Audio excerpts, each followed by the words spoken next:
Good morning, meteorologist James Olive here with Dynamic Weather Agency LLC, and by the title of today's video we're going to be talking about the continuation of high winds across parts of the northern plains into the Dakotas today. But take a look at some of these pictures we got yesterday. Take a look at the picture on the left from the Park County Sheriff's Office in Montana.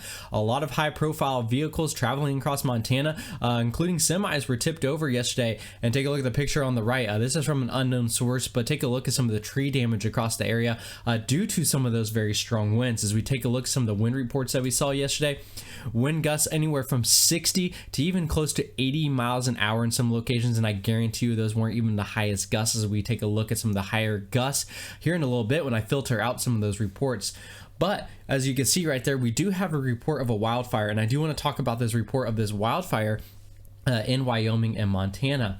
So there was a wildfire yesterday caused by the high winds of anywhere from 70 to 100 miles per hour, downing a power line in the area that sparked these wildfires in this area. And so far, 3 homes, including 7 outbuildings, were destroyed near the city of Clark in Park County in Wyoming.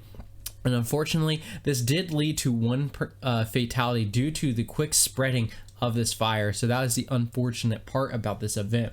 And like I said, those weren't even the highest wind reports yesterday. Reports of 80 to even 94 miles per hour. 94 miles per hour being the highest wind report we saw yesterday in parts of northwestern Montana, but still continuing some very strong winds today as we have some of those high wind warnings out today until about 6 p.m. Central Standard Time or 5 p.m. Mountain Standard Time this evening for continued 40-mile-an-hour winds with gusts up to 65 miles per hour for parts of the Dakotas today.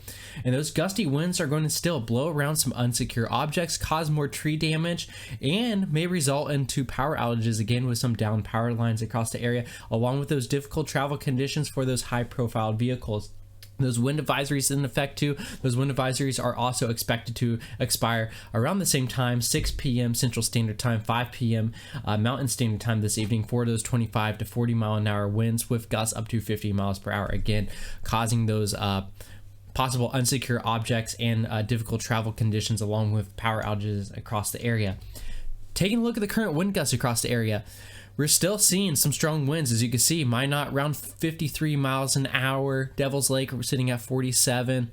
Most of the high winds right now, mainly across parts of North Dakota, starting to creep its way into parts of South Dakota. But again, those winds today can gust anywhere up to about 65 miles an hour. As we take a look at the futurecast for the wind gusts today, those winds are going to stick around pretty much through the evening, and they'll start to die out overnight as the inversion sets on up and the low pressure system begins to push off to the east as we take a look at the loop right here.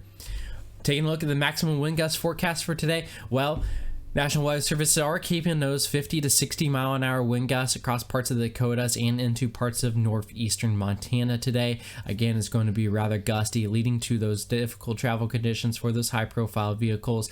And again, the possibility for some downed trees and power lines, leading to some power outages across the region.